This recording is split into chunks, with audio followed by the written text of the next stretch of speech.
There's a comic book called the Doctor Strange series. And in the Doctor Strange series, the way you see it in the comic books section is people come down the street and they have these huge nets coming out of their head.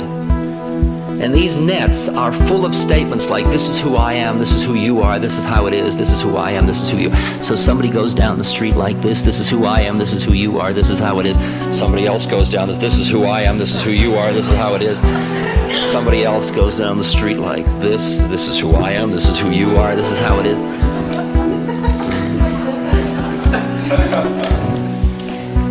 And the game was to net everybody all the time. See, and the nets would come and they would surround other people and everybody would climb into it.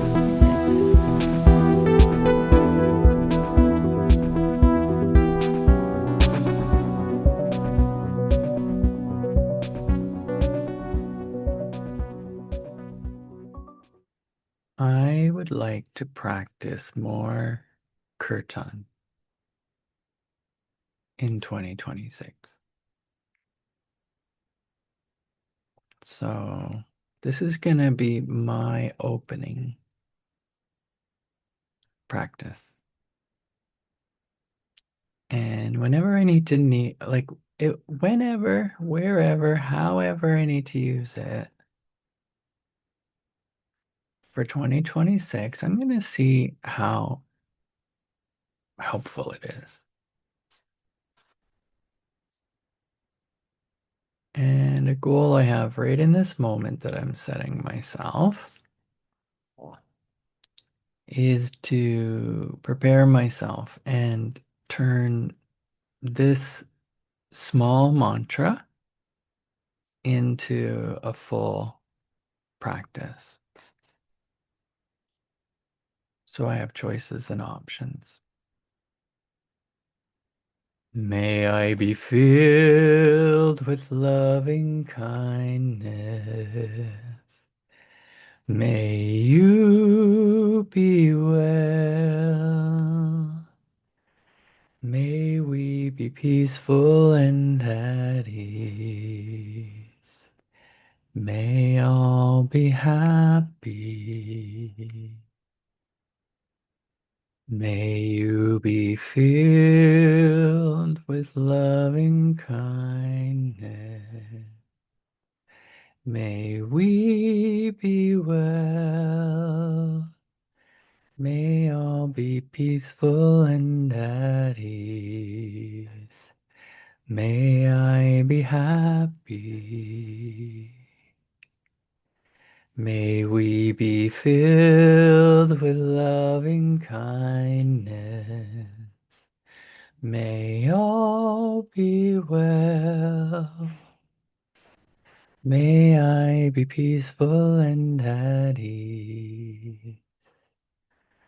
May you be happy.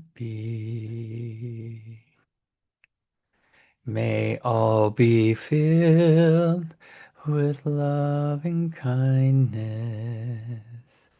May all be well. May all be peaceful and at ease. May all be happy.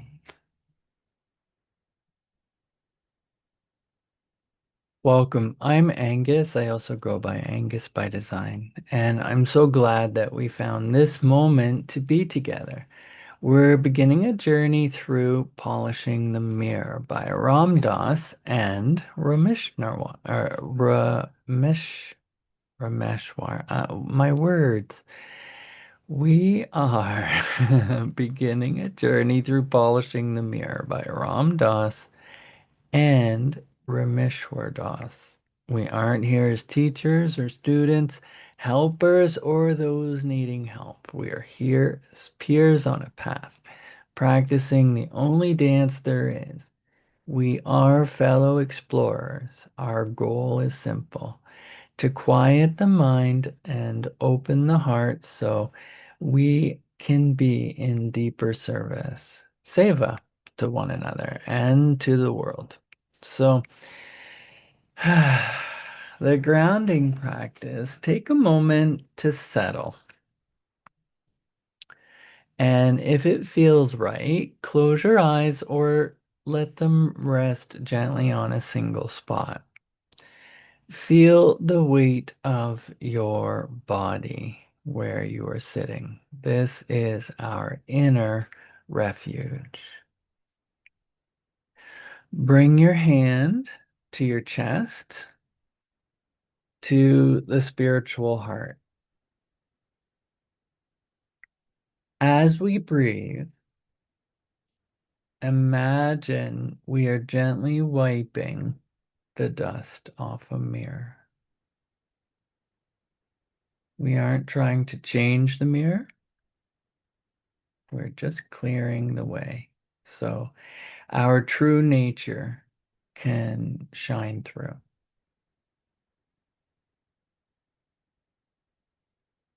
And take one deep breath in and then let it go.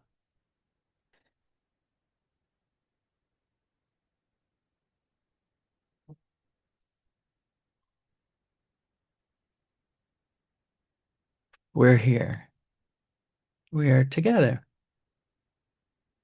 So I'm going to read chapter 5. And chapter 5 is about conscious living and dying.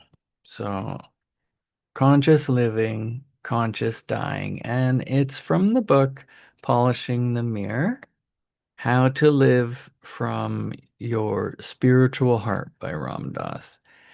Um, all right. And so really kind of the invitation is to be present with the great mystery, and the optional seva practice or the service practice is, reflecting on how does facing our fears allow us to be more present for those in pain. All right. So thanks, everybody.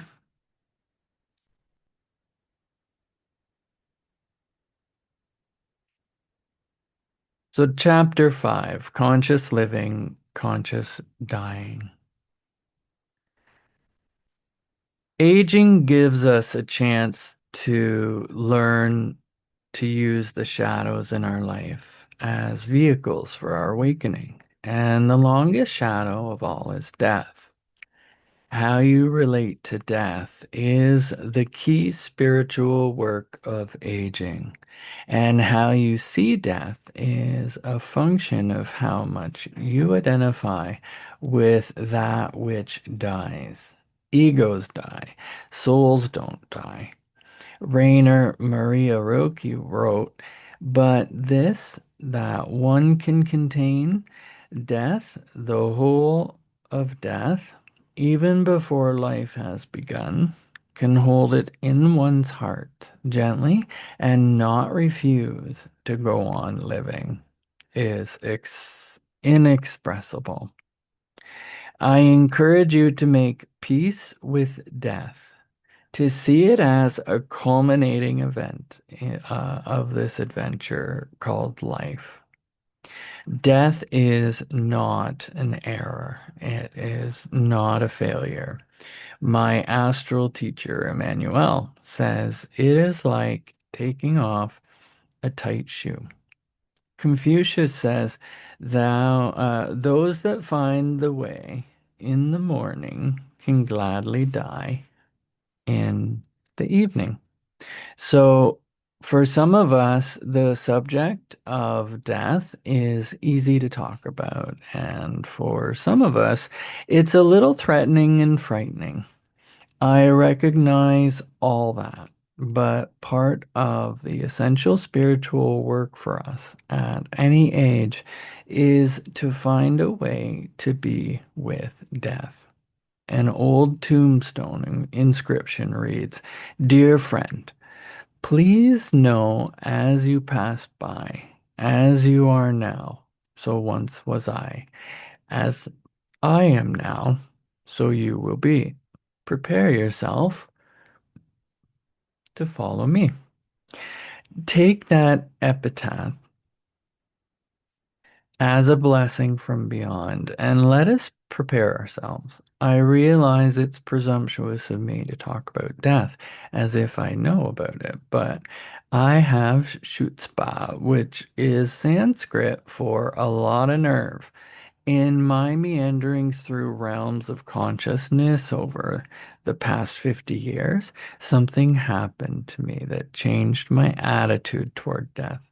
A lot of the fear that surrounds death has left me. Partly that is from being with my guru and getting glimpses of his perspective. He saw life and death from beyond the physical body as part of the long parade of births and deaths, dealing with fear. Not everyone is ready to talk about or to talk with you about dying. We have to honor all our individual differences. Years ago, my father was about to have minor surgery, and the night before, I visited him in the hospital. No operation is minor when you are 80 years old. We had a nice visit. I had my jacket on, and I was halfway out the door when Dad called me back. Just in case things go wrong, is there anything I should know? He asked. I went back to his bedside and said, all I can tell you is, as good as this is, that is going to be better. And wherever you go, I'll be there. Dad said, great. That's all I wanted to know. See you later. For many of us, the thought of death, thinking of when we or someone we love is gonna die, it keeps us from being here now. When will we die? How will we die? What will happen after we die? What will happen to our loved ones? What about all the things we hope to accomplish? These deep fears and anxieties about our survival keeps us from living fully in the present moment. Most of us are convinced that we are our egos, which is who we think we are. The ego is part of our incarnation. It dies with the body, which is why we are so afraid of death. Death scares the hell out of who you think you are, especially if you think you are this body. Being around death forces you to open to a deeper part of yourself. The shadow, especially the shadow of death, is the greatest teacher for how to come to the light. That fear of death is anticipatory fear. The only real preparation for death is the moment to moment process of life. When you live in the present moment, you are not living in the future or in the past. Don't prolong the past. Don't invite the future. Don't alter your innate wakefulness. Don't fear appearances. There's nothing more than that. Patrul Rinpoche. When you are fully present in the moment, there is no anticipatory fear. There's no anxiety because you are just here and now, not in the future. When we are resting in our souls, death is just closing a chapter in a book. Dealing with pain. Pain or the fear of pain is one of the major traps for our ego in the process of dying. Although spiritual practices are a great help, pain is a worthy adversary. What helps me the most is identifying with the soul level of consciousness and staying centered in mantra. We are not our bodies, but when our bodies experience pain, that is often difficult to remember. That's one reason it's important to do spiritual practice when we are healthy, so that we remain centered in the spirit when we are not. Physical pain or emotional pain is a thought as well as a sensation. In working with pain, you witness these thoughts and feelings and you don't identify with them. You are not your pain. The pain is in your body and your mind. Try to be present in your soul. It isn't easy. Wavy Gravy sums it up well. Pain sucks. Truly relieving the mental and emotional side of pain, your own or anyone else's, depends on maintaining your spiritual center, witnessing from your spiritual heart, and not identifying with the painful sensations, thoughts, and emotions. Pain is a fierce motivator from the spiritual standpoint. It's one of those places where the rubber meets the road. In conventional Western medicine, people can now decide for themselves, in collaboration with their doctor, how much pain medication they need. It turns out that when people know that they have control over their pain, they need a lot less medication because often pain is actually made worse by the fear of pain. When working with pain, give it space, allow it to be, and know that your awareness of the pain is separate from the pain itself. Opening to the pain allows it to be part of the reality you are witnessing and decreases the resistance to it, allowing you to relax around it. Open to what it is, acknowledge it, give it space. Bring your awareness to it as another sensation. Pain is, and you are. Oi. Poet and teacher Stephen Levine, in his book Guided Meditations, Explorations, and Healings, includes a meditation for letting go of pain. He says, consider the possibility that the resistance to the pain and the fear pain may evoke, and the peer, wait a minute, oh my gosh. Consider the possibility that the resistance to the pain and the fear pain may evoke may be more painful than the pain itself. Notice how the resistance closes your heart and fills your body and mind with tension and disease. Keep relaxing the resistance, the tightness that has accumulated around the pain. Soften around the pain. Ginny was a patient at the hospice where I was serving in California. The first time I visited her, she was skeptical and asked what I had to teach her. She was dying of cancer of the nervous system and she was in extreme pain. She said she was bored with dying. I invited her to try being here now, and we did a little practice to bring her into the moment. Outside her open window, we could hear children playing. I suggested that she bring the sound of the children inside of her. After a while, I suggested she incorporate the ticking sound of the clock in the middle in the room inside of her. She became very present, coming fully into the moment and into her soul, took her out of time and space. This is important in life, and even more so when someone is dying. The soul is independent of time and space.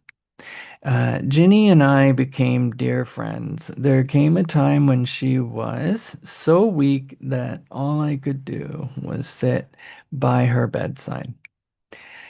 She was literally writhing in pain, twisting her head and rubbing her hands all over her body. Her expression was one of very intense pain. I sat next to her doing the Buddhist meditation on the decaying body.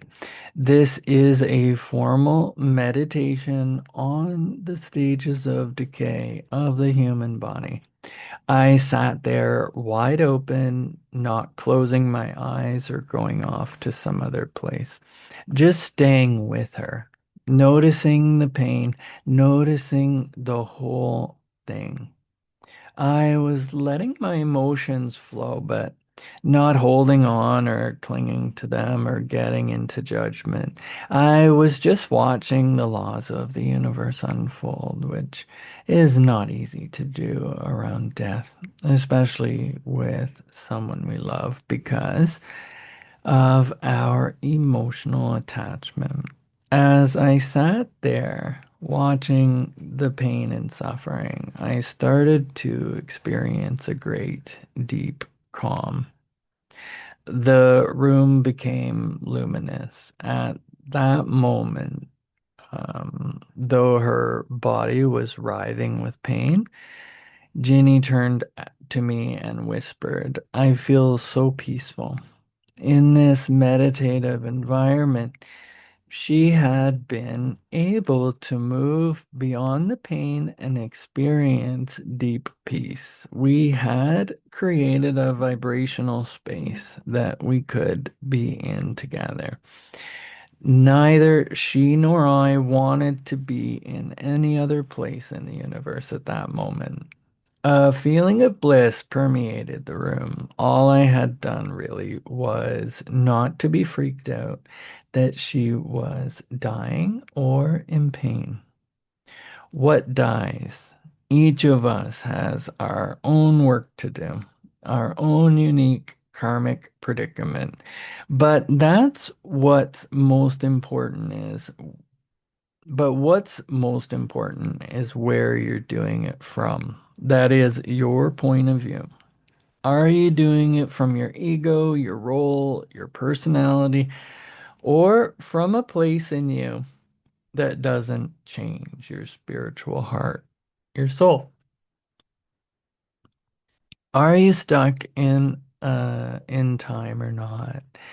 Time is a river that flows from birth to death, a lifetime. If you are in time, you will suffer and you will die.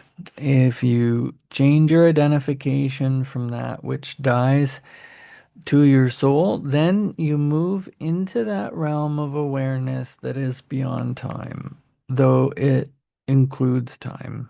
Then you are a soul who is part of the one, and souls don't die. Rilke said, "Love and death are magnificent gifts, which many of us leave unopened. Making peace with your feelings about death is the prerequisite for living life joyfully here and now. Death does not have to be treated as an enemy for you to delight in life. Keeping death present in your consciousness as one of the greatest mysteries, as the moment of incredible transformation, imbues this moment with added richness and energy. The minute the fear of death has been faced, the meaning of life changes. Otherwise, your fear distorts your perception all the time, and you panic when someone gets near death. That panic is because of your identification with those thoughts. The journey of consciousness is about arriving at a balance in life where you are open to the mystery of it all. You can't be open when you're loaded down with a lot of conceptual stuff. In my own consciousness, I watch how long it takes when an expectation isn't fulfilled before I come back again to being in the present moment. How long before I can let go of not getting what I wanted and just be with what is? As long as you identify with the part of you that dies, there is always fear of death because it is the fear of cessation of existence. Though my experiences with psychedelic mushrooms in the 60s, I had the inevitable ineffable, profound experience of pure consciousness beyond my body, and knowing that this essence of my awareness is beyond death. It was soon after that Aldous Huxley gave the Tibetan Book of the Dead to Tim Leary and me. Lamas read aloud from this book to their fellow monks when they are dying and in the days following death. The book is centuries old, yet described the same experiences I had with the mushrooms, bringing me full circle to the universal nature of these experiences. These issues of death, pain, and suffering bring us to the very limit of our mind's ability to deal with the mystery of life. Many people rely on religion to reassure them about death, but religious teachers are belief systems that are part of the mind structure.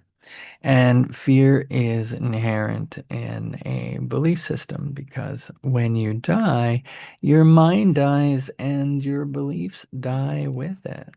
A belief won't keep you warm on a cold night. What may serve you is faith, not faith in something outside. I mean, living in faith. It is faith in the sense that I live in absolute wonder in the presence of the great mystery.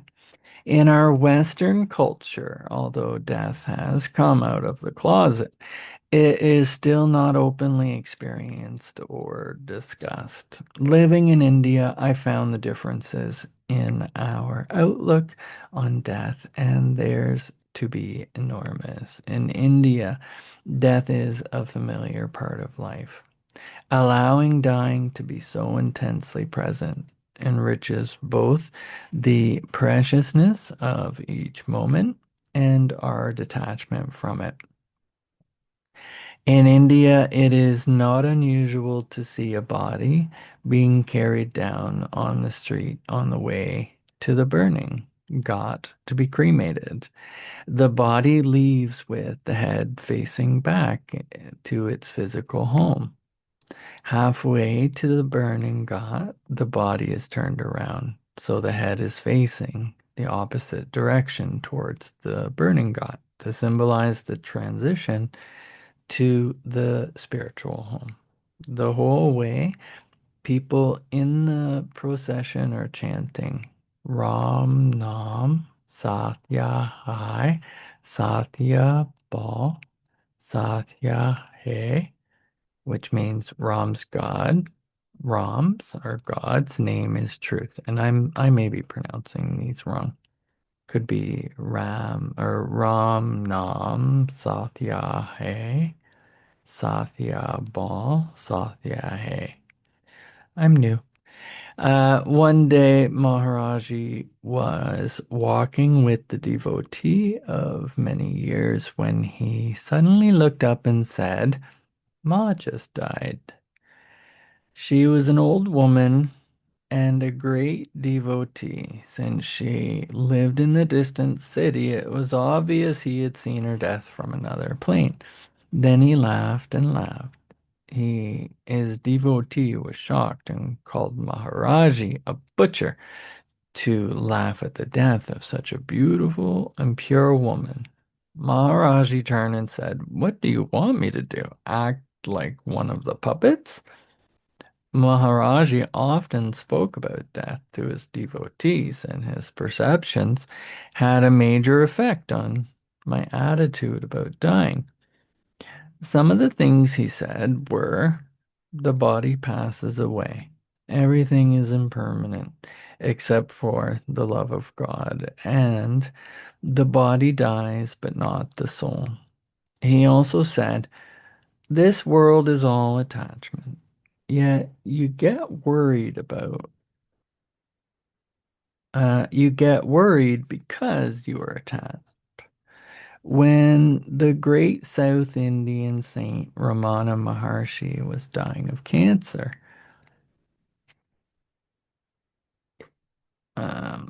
his doctors wanted to treat him, but he refused, saying, This body is all used up. His devotees who loved him dearly cried, Bhagawan, blessed one, don't leave us, don't leave us. He replied, don't be silly. Where can I go? The biblical idea of dying and the soul being born again into the truth or wisdom or spirit is what our business with death is really about.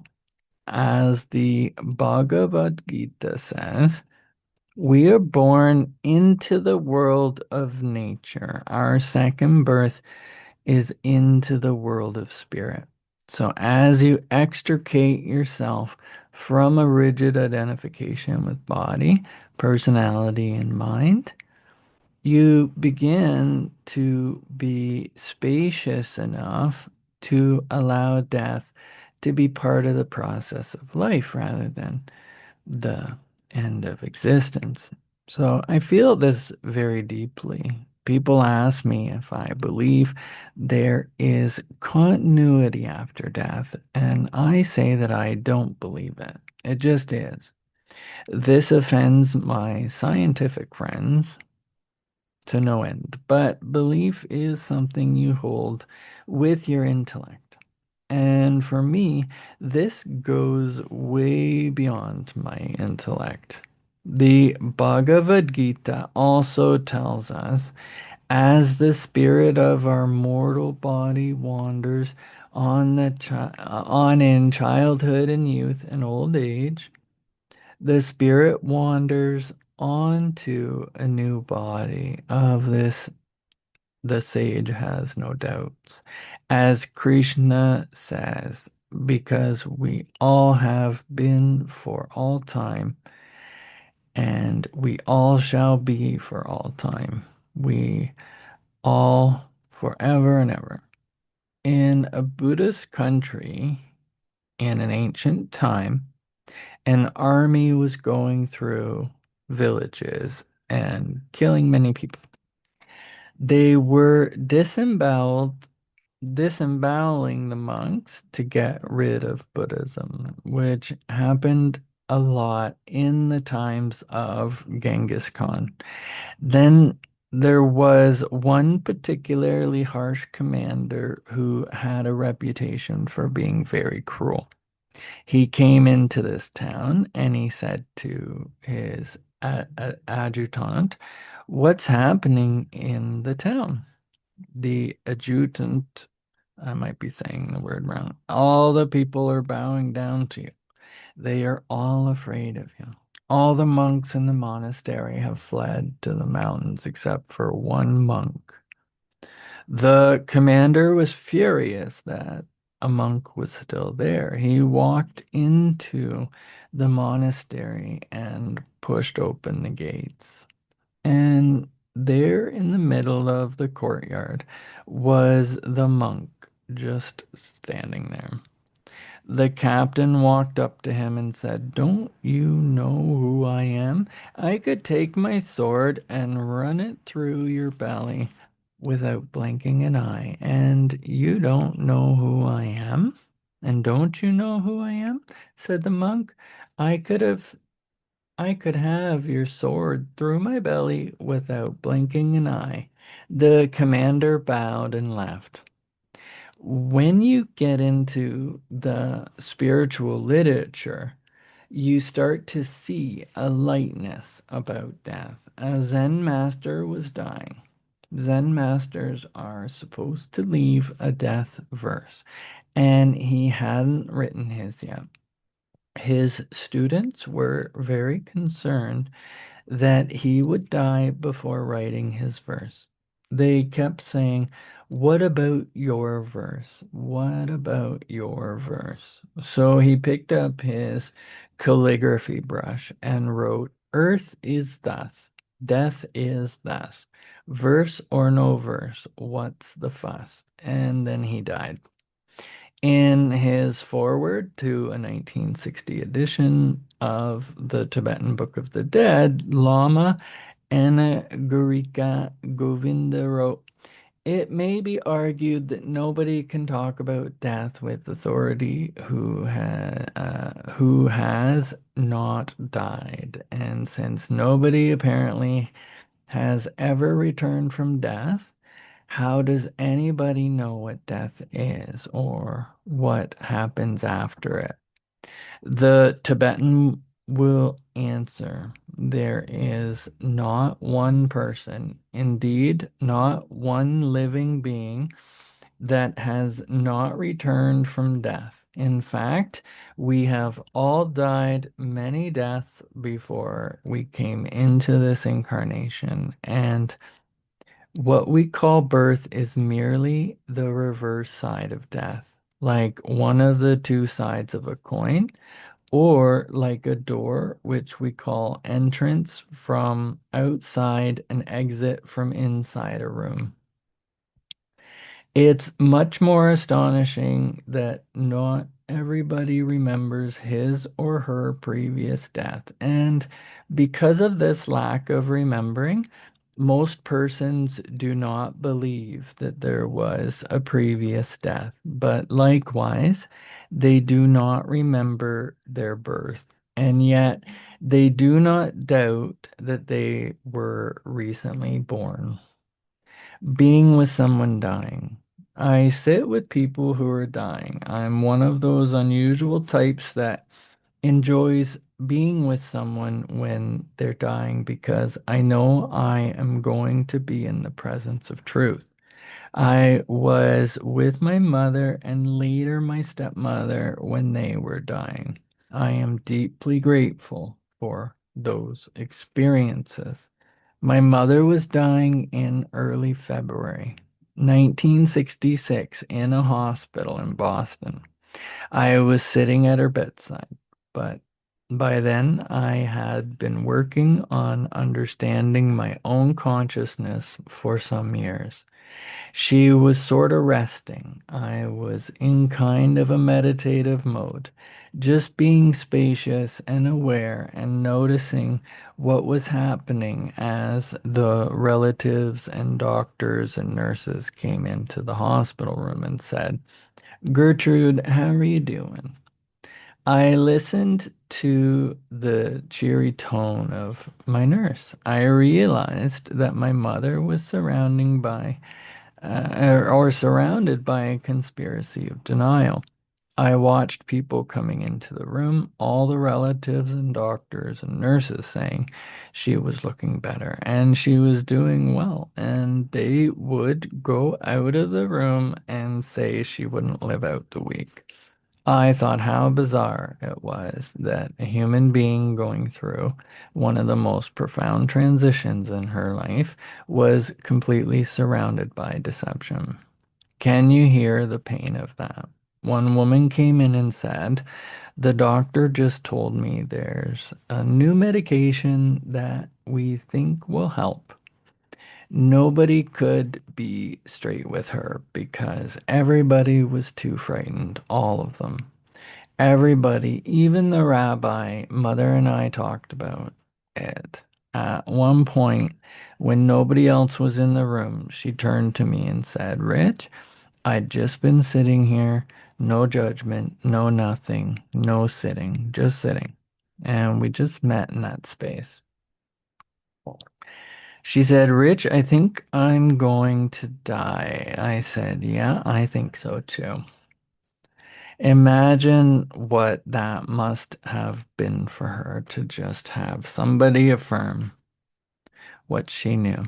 She couldn't get anybody in the entire constellation of her friends, relatives, doctors, and nurses to validate it for her. She said, what do you think it's gonna be like, Rich? I said, well, of course, I don't know, but I look at you and I see your body disintegrating. It's like a house burning, but you are still there. And I figure when the building burns, it will go and you'll still be there. It seems to me the way you and I are connected isn't really defined by this body that is disintegrating because you sound just like you've always sounded. I feel like I've always felt. yet this body is decaying before us. I think the way that you and I love each other, I just believe that love transcends death. This was a very touching connection for us. Later, I was with my stepmother, Phyllis, and she was dying of cancer. Phyllis was 69, and my father was 18 years older. When they got married, I gave away the bride. We were good buddies. Now she was dying, and my role was to be with her and help her through the process. She and I had been to the doctors together, and we had done the whole thing of getting all the reports and dealing with all the emotions. Phyllis was a very tough New England lady, a wonderful, grounded, poker playing woman. She was argumentative and willful, just fun. She had a stiff upper lip way of living life, and she was approaching her death the same way. My job wasn't to say, hey, Phyllis, you should open to this. That wasn't my moral right. My job was just to be there with her. So I would lie on the bed and we would hold each other and we would just talk. We would talk about death and we thought and what we thought it might be like and all. But she was still being very strong. The pain of the cancer was intense, and over time it finally wore away her will. A moment came, maybe 4 or 5 days before her death, when she gave up.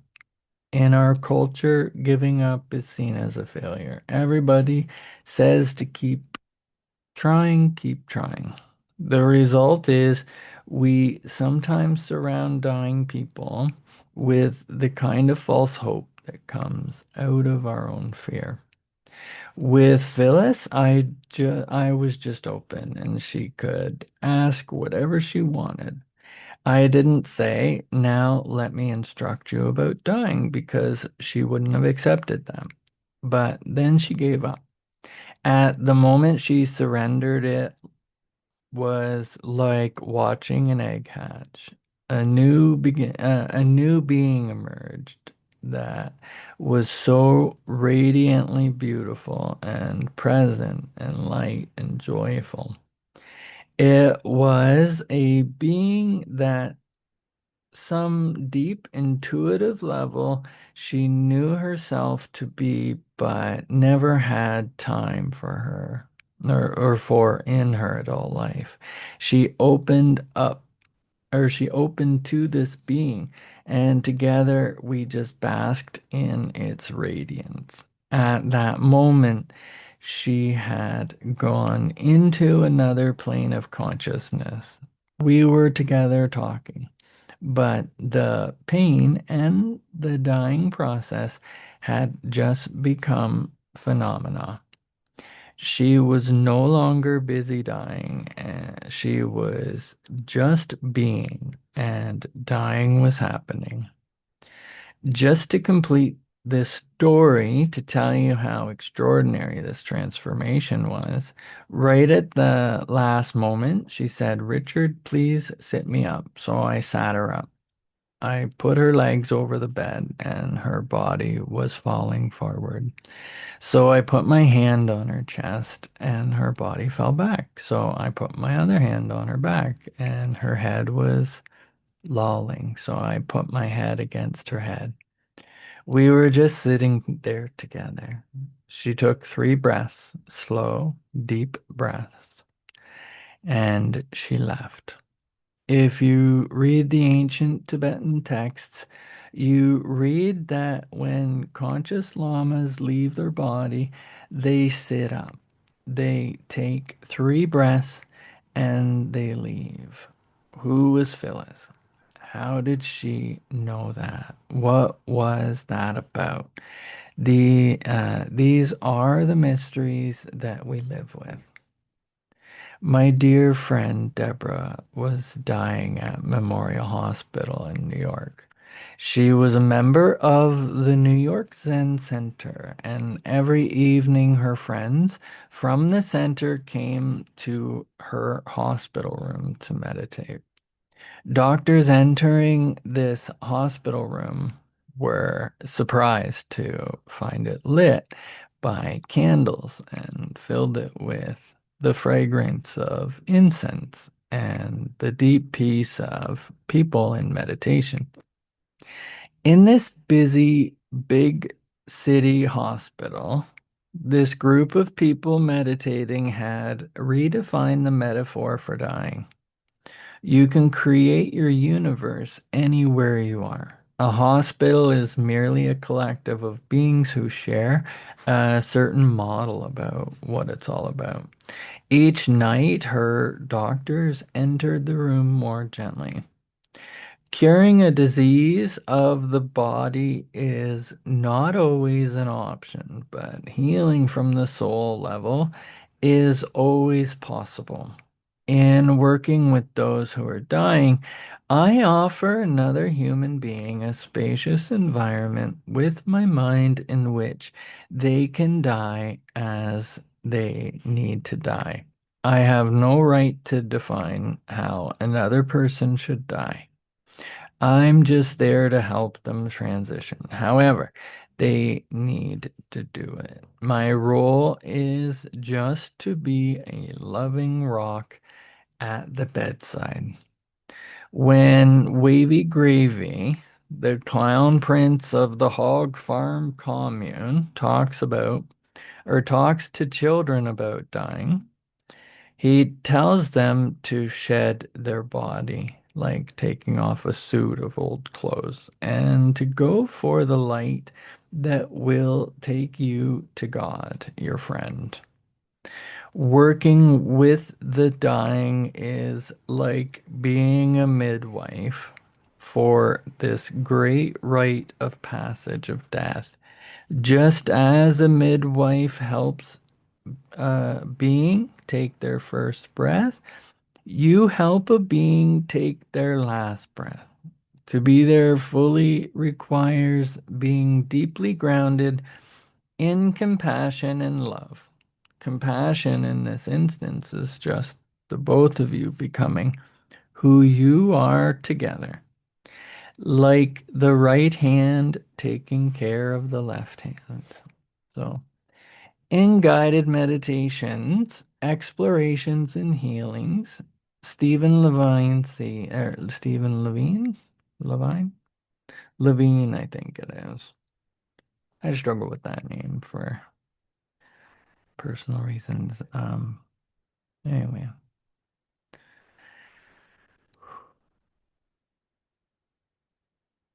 yeah, I'm just gonna be present with that for a second.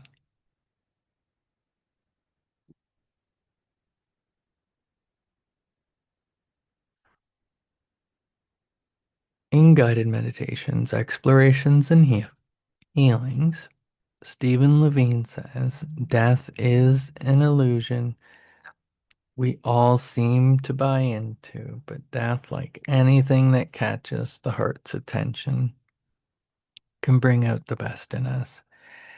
We have seen many people as they approach even the confusion around death go beyond that dismay and become one with the process. They deepen the work they perhaps took birth to complete.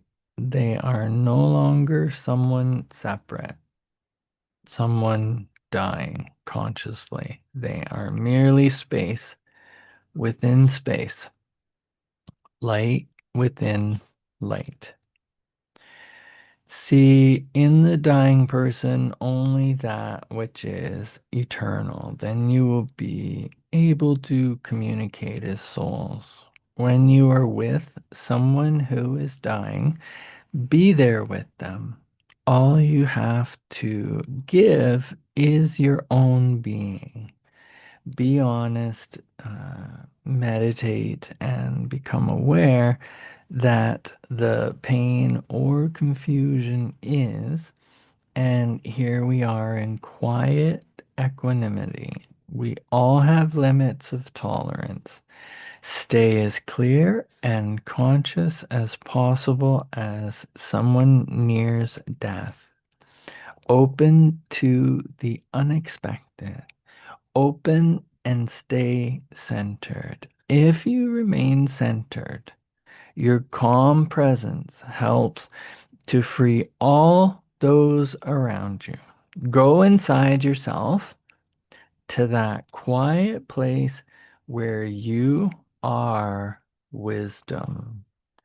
Wisdom has in it compassion. Compassion understands about life and death. The answer to dying is to be present in the moment. So, to learn to die is to learn how to live. And the way you do that is by living each moment. This one now, this one, just being here now. The moment when the soul leaves the body is palpable and deeply profound. To share consciousness with a person who is dying is to be with them and help them die consciously. Is one of the most exquisite manifestations of service. It is one role you may want to try out. Conscious dying. My view has evolved to seeing death, the moment of death, as a ceremony. If people are sitting with you to help as you are going through this dying ceremony, help them to see you as the soul you truly are, not as your ego. If they identify you as your ego during the last part of this ceremony, they will cling to you and pull you back inside, or instead of facilitating your transformation.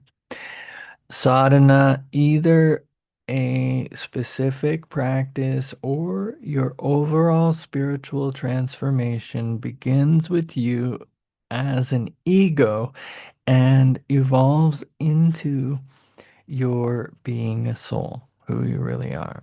The ego is identified with the incarnation, which stops at the moment of death. The soul, on the other hand, has experienced many deaths. If you've done your sadhana fully, there will be no fear of death, and dying is just another moment. If you are to die consciously, there's no time like the present to prepare. Here is a brief checklist of some of the ways to approach your own death. Live your life consciously and fully. Learn to identify with and present and be present in your soul, not your ego. Fill your heart with love. Turn your mind towards God, Guru, and truth. Continue with all of your spiritual practices, meditation, mantra, kirtan, all forms of devotion. Be there for the death of your parents, loved one, or beloved animals. Know that the presence of your loved ones will remain when you are quiet and bring them into your consciousness. Read about the deaths of great saints, lamas, and yogis like Ramana Maharshi. If there is pain at the time of death, try to remain as conscious as possible. Medication for pain offers some solace, but dulls your awareness. To be peaceful at the time of your death, seek peace inside today. Death is another moment. If you're not peaceful today, You probably won't be peaceful tomorrow. Sudden death is, in many ways, more difficult to work with spiritually than a gradual passing. If we are aware that death can happen at any moment, we start to work on ourselves more constantly, paying attention to the moment to moment content of our minds. If you practice being here now, being fully in the moment during your life, if you are living in that space, then the moment of death is just another moment. Let me tell you a story about living like this. A monk is being chased by a tiger. He runs as fast as he can, but the tiger is hot on his heels. Ahead of him is a cliff and with a vine hanging down over the edge. He grasps the vine and begins to clamber down the face of the mountain. When down below, he spots another tiger prowling on a ledge beneath him. A tiger above and a tiger below. He hangs there, clinging to the vine. Then he notices that two little mice have scampered up and began gnawing at the vine that is supporting him. At that desperate moment, he sees right before him a ripe red wild strawberry growing on the side of the mountain. He plucks and eats it. How sweet it is, and how sweet it tastes. In Tibet, when they give instructions at the end of life, they say, as the earth element leaves your body, as the earth element leaves, your body will feel heavy. As the water element leaves, you will feel dryness. As the fire element leaves, you may feel cold. As the air element leaves, your out breath will be no longer than your in breath. The signs are now here. Don't get lost in the details. Let your awareness go free. Imagine that instead of, oh, I'm thirsty or she's thirsty. Give her water. An acknowledgement of the water element, a feeling of expansion as you go into death. That's just one metaphor. Our concept of going from one plane to another is like climbing rungs on a ladder, or as we said earlier, tuning into another channel on the TV. You have to let go when you leave the physical plane. When I was guiding psychedelic trips, people would bad trip because they couldn't let go as their consciousness expanded and they faced eternity. You have to let go of your individuality, your name, your history, your friends, your cat, your body.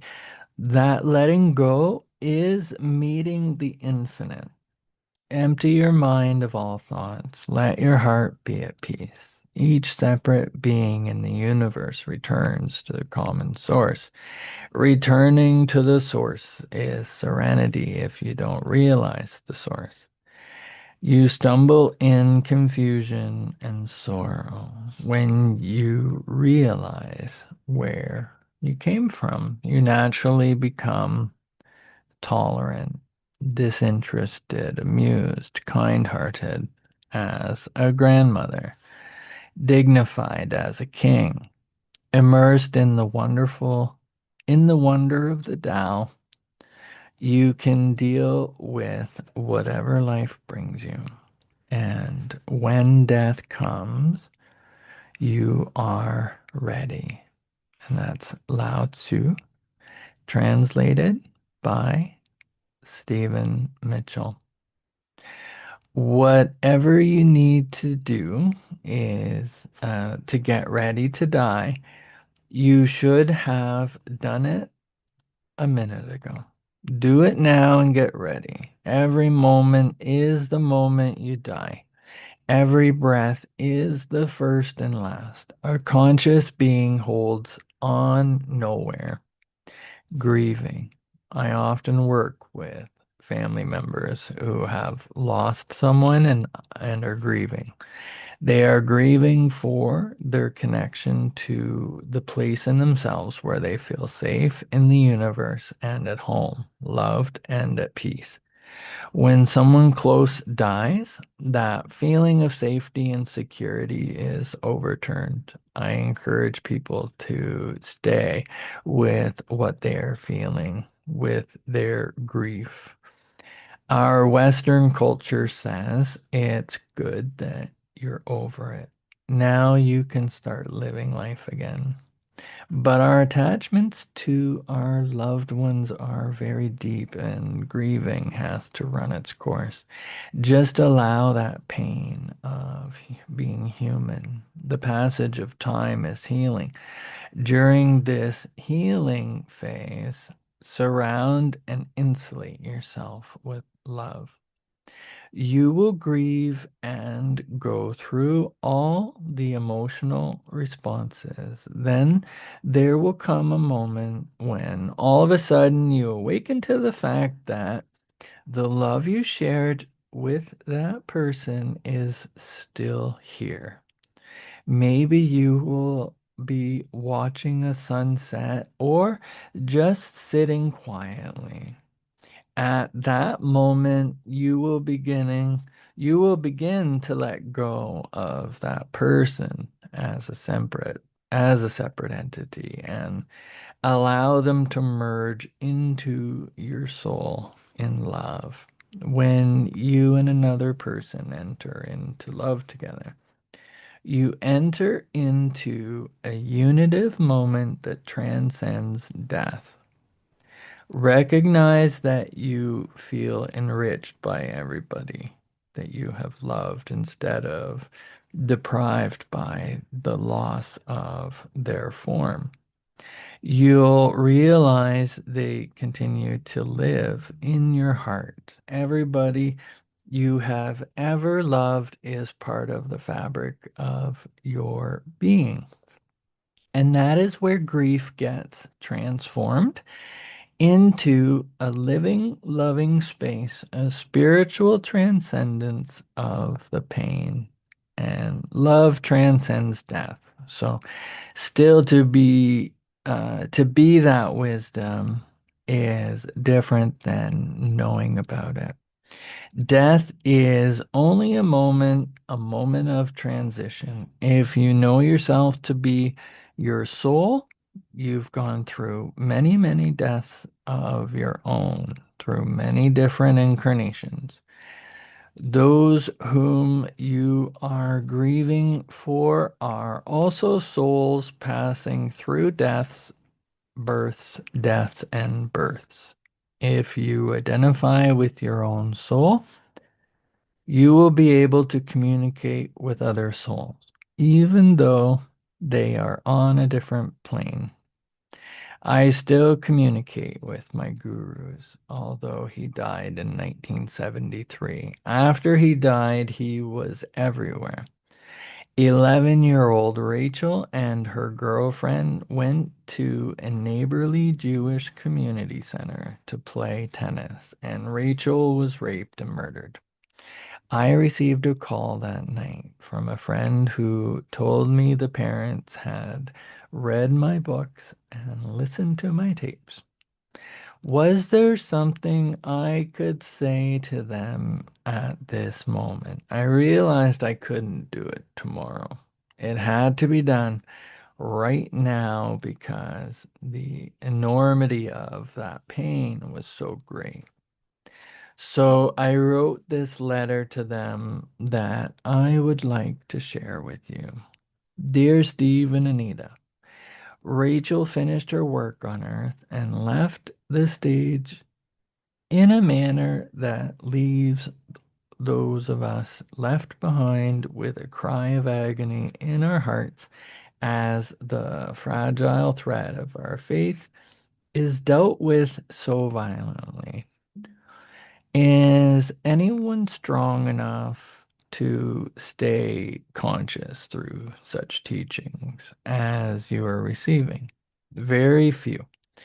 And even they would have only the briefest whisper of equanimity and peace amidst the screaming trumpets of their rage, grief, horror, and desolation.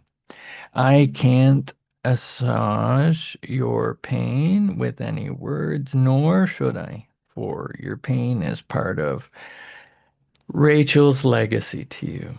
Not that she or I would inflict such pain by your choice, but there it is. And it must burn its purifying way to completion. For something in you dies when you bear the unbearable. And it is only in that dark night of the soul that you are prepared to see as God sees and to love as God loves.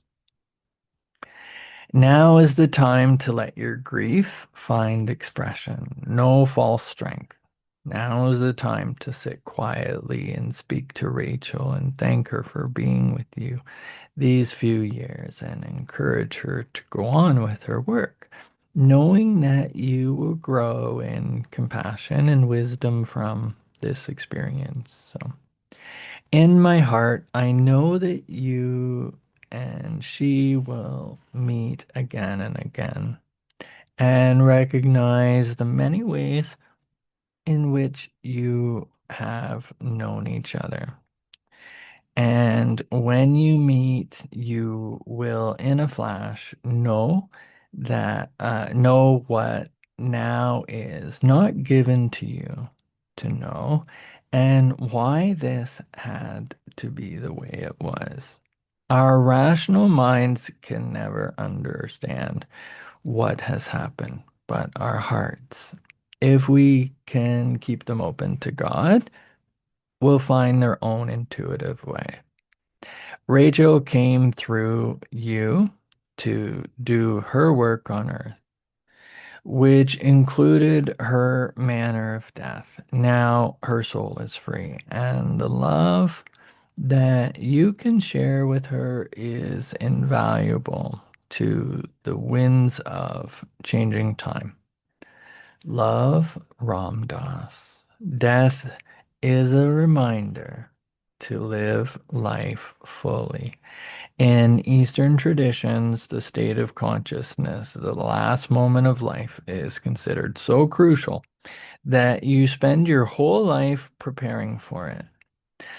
Mahatma Gandhi, the great Indian leader, walked into a garden to give a press conference and was assassinated.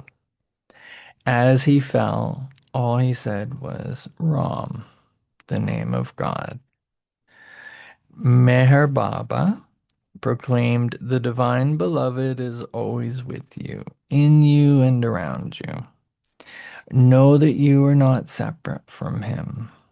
I am without form, without limit, beyond space, beyond time. I am in everything. Everything is in me. I am the bliss of the universe. Everything am I." Swami Ram Tirtha. Aldous Huxley says so beautifully in his novel Island. So now you can let go, my darling. Let go. Let go of this poor old body. You don't need it anymore. Let it fall away from you. Leave it lying there like a pile of worn out clothes. Go on, my darling. Go on into the light, into the peace, into the living peace of the clear light. Making peace with death and being fully in the moment allows you to lose yourself in the love of the beauty and awe of God made to manifest, in loving yourself and everything else, the suffering, the pain, the joy, in the eternal present of the moment you are free of time, then if in the moment, that's the moment. When you are in that place of openness, it's all possible. At the moment of death, you are surrendering and being cradled in the arms of God. If we let go lightly, we go out into the light toward the one, toward God. What grace! One dies as one lives. What else can better prepare you to die than the way you live? The game is to be where you are, honestly, consciously, and as fully as you know how. Once you've awakened, you can't fully go back to sleep. Regardless of what happens in the world, I'm still going to follow Maharaji's instructions every day to love everyone, serve everyone, and remember God. Love, serve, remember. There comes a point where you really want to clean up your act. You start to look for the fire of purification. That's when it gets very interesting because suddenly you're looking for those situations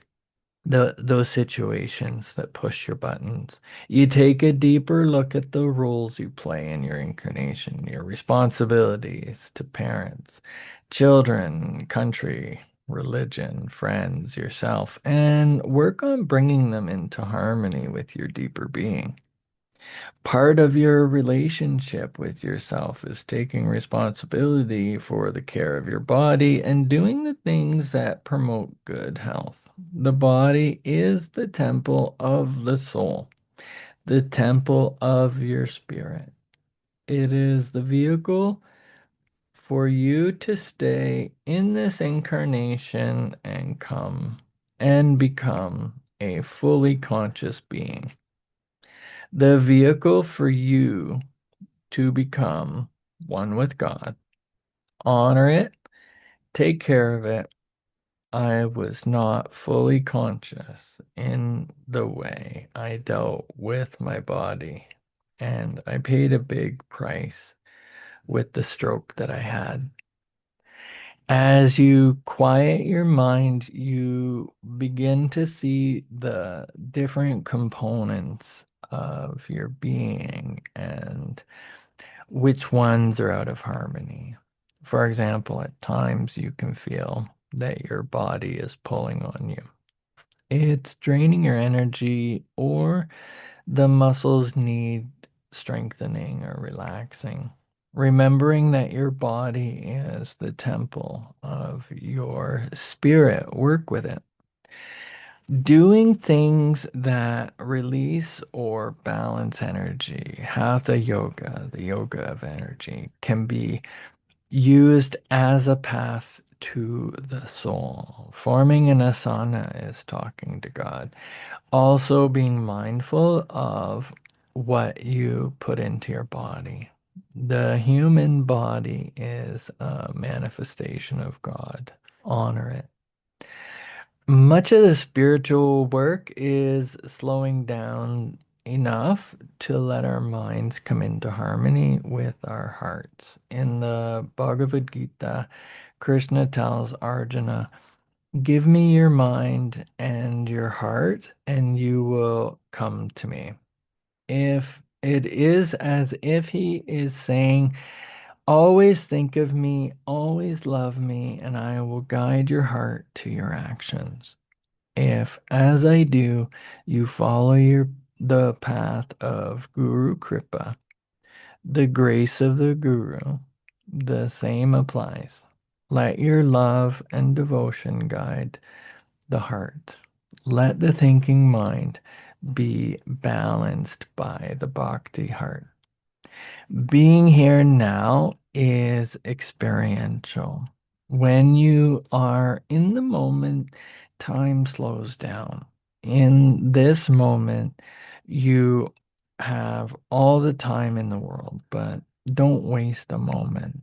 Who you really are is beyond time.